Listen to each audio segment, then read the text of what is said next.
good to be back. And I gotta say, you look beautiful, and I'm so proud of you for showing up in the rain. And I'm so grateful to be invited back to your beautiful city. Proud to stand with you here today. And I come here with a message from California. I got a message for the Church of Jesus Christ of Latter-day Saints. I've got 2 words from California. A message from the gay, lesbian, bisexual, and transgender people of California and our many heterosexual allies in our struggle for equality. I've got 2 words for the prophet and for the quorum of the 12 apostles. I have 2 words for Thomas S. Munson. Those 2 words are, thank you. Thank you for uniting us. Thank you for galvanizing us. Thank you for teaching our young people that they must be prepared to fight for their freedom. Thank you for inspiring hundreds of thousands of us across the country to take to the streets in a new and powerful movement for justice and equality. Thank you to the Church of Jesus Christ of Latter-day Saints.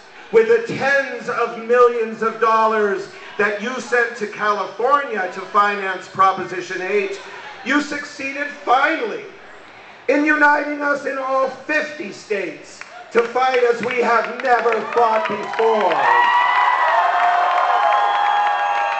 You may have won last November, but your victory will be short-lived and will be recorded in history as the turning point, the moment when Americans of goodwill of every faith and race and background turn their backs on hatred and division and fear and embraced a new vision for our nation.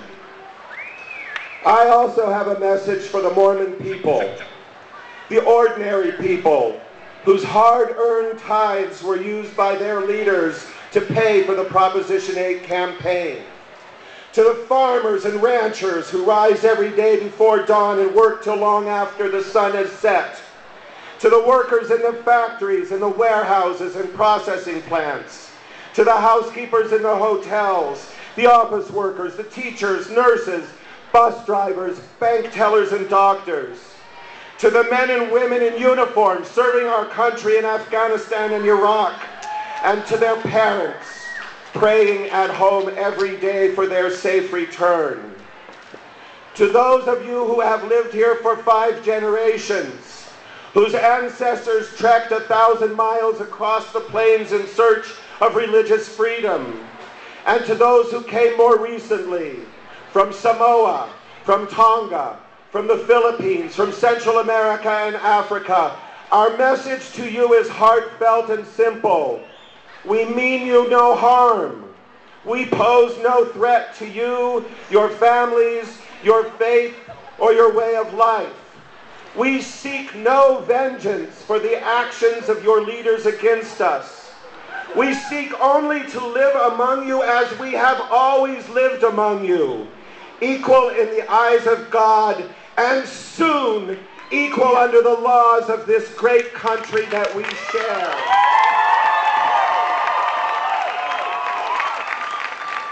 And I have a message for my beautiful brothers and sisters, the lesbian, gay, bisexual, and transgender people of this state. It has been 40 years since the Stonewall Rebellion launched the modern movement for our equality. We have been marching and struggling for 40 years. We will not wait 40 more. This is the beginning of a new chapter in our history. We will accept no further compromises or delays. There is no fraction of equality, and we are tired of waiting. We have loved this country, even as we have been subjected to discrimination, harassment, and violence at the hands of our countrymen.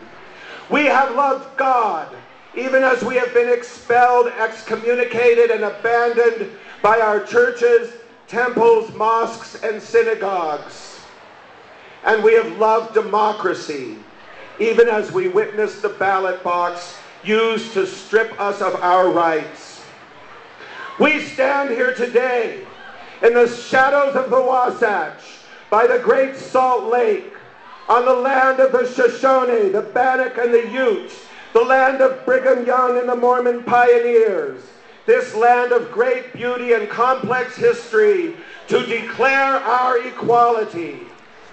We stand here today as equals, equal in our ability to form and sustain loving relationships, equal in our ability to work, equal in our ability to parent, adopt, and foster parent, equal in our ability to defend our country, equal in our ability to create healthy neighborhoods and strong communities, equal in our eagerness to rebuild our country and save our planet, and equal most certainly in the eyes of God.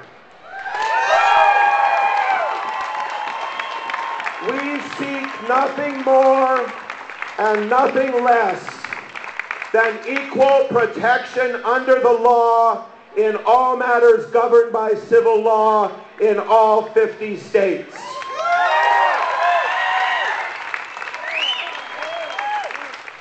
How many of you have seen the film Milk? Harvey Milk was a friend of mine. Before he was assassinated, Harvey Milk called on gay people to take our struggle to our nation's capital, to march on Washington, D.C.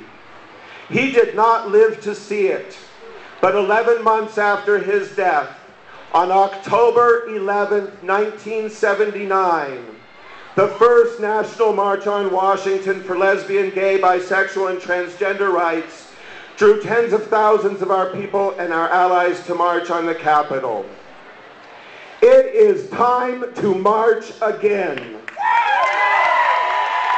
Time to end the state by state, county by county, city by city struggle for equality and rip apart the patchwork of inequality that it has created. We are one nation, indivisible, with one Constitution, one Bill of Rights, and only one class of citizenship. It is time to march again.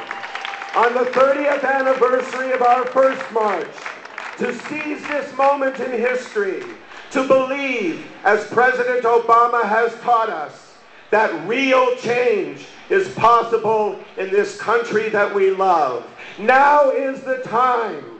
From Utah and California, from Maine to Hawaii, from Alaska to Florida, from the Great Plains and the Rocky Mountains, from the Everglades and Appalachia and New England, from the northern forests and the southern deserts, it is time to march again.